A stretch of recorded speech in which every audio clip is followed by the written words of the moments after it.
پھر جس کسی نے توبہ کی اس کے ظلم کے بعد، یعنی اس نے جو زیادتی کی ہے اس کے بعد اگر کسی نے توبہ کی، یعنی اپنے گناہوں کے بارے میں پشیمان ہوا اور اصلاح کی، تو بے شک اللہ اس پر نظر عنایت کرے گا، اس کی توبہ قبول کرے گا۔ یقیناً اللہ مغفرت کرنے والا، رحم کرنے والا ہے۔ یعنی مطلب یہ ہے کہ اگر انسان ان تمام جرائم کے بعد یا چوری جیسے جرم کے بعد توبہ کر لے گا اور اللہ سے معافی مانگے گا تو اللہ تعالیٰ اس کو معاف کر دے گا۔ یہ سزا تو بہرحال اس کو ملے گی۔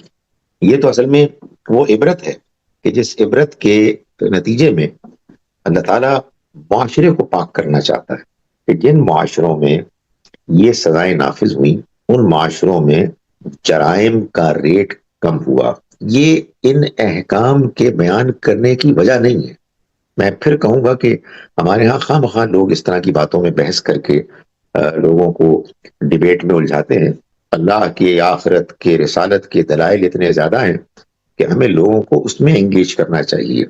یہ وہ چیز ہے کہ جو آدمی کو امیڈیٹلی سمجھ میں نہیں آتی ہے۔ سو کرائم ریٹ لازماً کم ہوتا ہے، اور یہ ظاہر ہے کہ وہ بات ہے کہ جس کو کہ ہم اسٹیٹسٹکس سے بھی جان سکتے ہیں۔ اس کی وجہ یہ ہے کہ یہ ڈیٹرنٹ جو ہے یہ معاشرے میں بڑا اہم رول پلے کرتا ہے۔ یہ بات فخر سے نہیں بلکہ افسوس سے کہی جانی چاہیے کہ مہذب سے مہذب معاشروں میں بھی چوری اور چوری کی طرح کے جرائم جب کبھی بھی کیمرے کی نگاہ نہیں ہوتی، پولیس موجود نہیں ہوتی، تو بڑے پیمانے پر ہوتے ہیں، لوگ پریشان ہوتے ہیں۔ سو ظاہر ہے کہ یہ وہ حکمتیں ہیں کہ جن پر انسان کو غور کرنا چاہیے۔ مگر یہ بات طے ہے کہ اگر ایک شخص چوری کرتے ہوئے پکڑا گیا اور اس کو چور قرار دیا جانا سمجھ میں آتا ہے، یہ بھی نہ بھولیے جیسا کہ عمر رضی اللہ عنہ کے زمانے میں کہا جاتا ہے کہ عہد سالی کے زمانے میں انہوں نے چوری کی سزا کو معطل کر دیا۔ ظاہر ہے کہ اگر لوگوں کے پاس کھانے پینے کو کچھ نہیں ہے اور اگر وہ کہیں سے کوئی مال لیتے ہیں تو اب وہ بے بس اور مجبور ہیں، تو یہ سارے حالات دیکھے جائیں گے۔ لیکن ایک آدمی چور قرار دیا جا چکا ہے، اب اس کو یہ سزا ملے گی۔ اس سزا کا کوئی تعلق آخرت سے نہیں، یعنی ایسا نہیں ہے کہ چور کا ہاتھ کٹ گیا تو اب آخرت میں وہ چوری پر نہیں پکڑا جائے گا، نہیں، آخرت کی پکڑ سے بچنے کے لیے اسے توبہ کرنی۔ دنیا میں یہ ایک سزا ہے، بہت سی مصلحتیں ہیں جو اللہ تعالیٰ کی شریعت میں پیش نظر ہیں۔ سو انسان کو اپنے ظلم کے بعد توبہ اور اصلاح کرنی ضروری ہے۔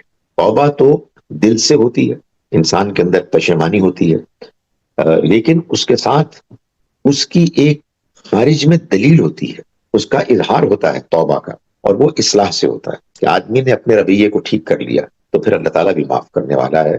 اللہ تعالیٰ ایسے لوگوں کو ان کے اندر جو گندگی دھبے پڑ جاتے ہیں گناہوں سے، ان کو دھو دینے والا ہے، اس لیے کہ اللہ غفور الرحیم ہے، مغفرت کرنے والا، رحم کرنے والا ہے۔ یعذب من یشاء ویغفر لمن یشاء، وہ عذاب دیتا ہے جس کو چاہتا ہے اور وہ معاف کرتا ہے جس کو چاہتا ہے۔ یہ بات تو اللہ تعالیٰ نے کی بادشاہوں کی طرح، اور یقیناً وہ سب بادشاہوں کا بادشاہ ہے۔ یہ بات نہیں بھولنی چاہیے کہ اللہ تعالیٰ جو عذاب دیتا ہے اس کی وجہ ہوتی ہے۔ وہ لوگ کہ جن کو عذاب ملتا ہے وہ اس کے مستحق بنتے ہیں تو وہ عذاب دیتا ہے، اور وہ اگر معاف کرتا ہے تو انہی کو معاف کرتا ہے کہ جو معافی کے مستحق ہوتے ہیں۔ لیکن کسی کو کوئی اعتراض ہے تو اللہ بادشاہ ہے، آسمان اور زمین کی بادشاہت اسی کی ہے، اور وہ ہر چیز پر قدرت رکھتا ہے۔ سو یہ اللہ تعالیٰ نے جو وضاحت فرمائی ہے یہ اصل میں اس بات کے لیے ہے کہ اگر تم سمجھتے ہو سمجھ لو، نہیں بھی سمجھتے تو اس سے کیا فرق پڑتا ہے۔